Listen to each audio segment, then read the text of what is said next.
just not good at math. Do you hear that in the classroom? Every year, kids just give up before they even try. 4 things we need to teach the first day of school, part 1. IQ is not set. You can strengthen your brain just like you can strengthen any other muscle. It just takes practice, exercise.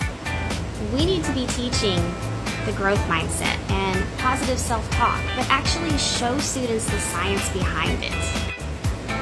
We need to teach them that even if they haven't been naturally good at math in the past, that they have the ability, that they are smart and they are special.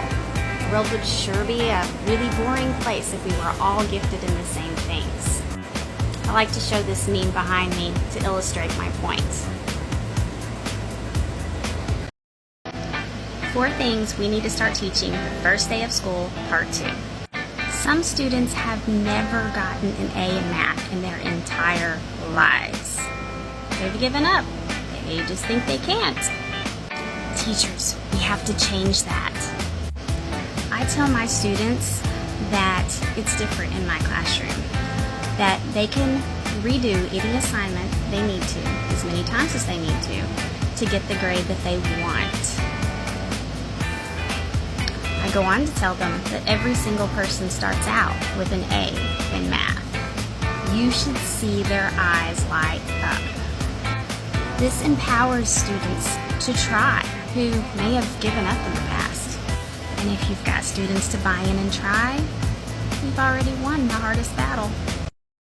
Things we should start teaching the first day of school, part 3. I do not do blanket punishments, and I tell my students that the very first day.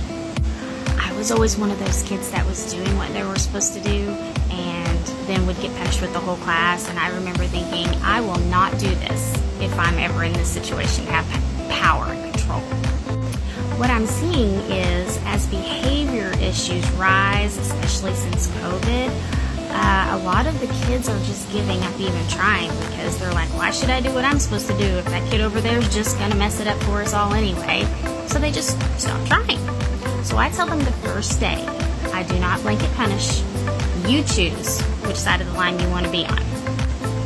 Grab yourself your teacher bestie and you all agree on what you want to set the goal for and make it something that everyone can choose to attain.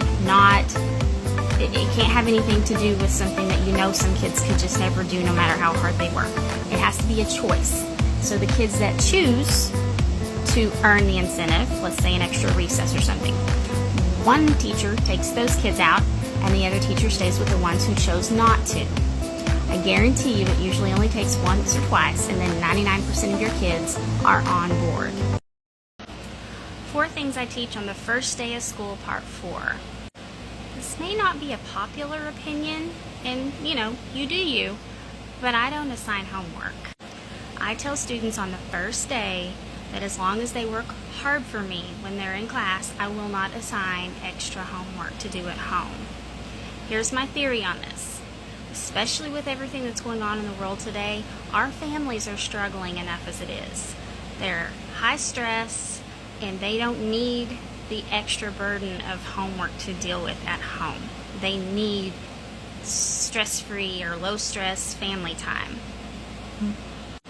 I really believe that taking care of the mental health of my students is going to foster better learning in the long run than 30 problems of math that night.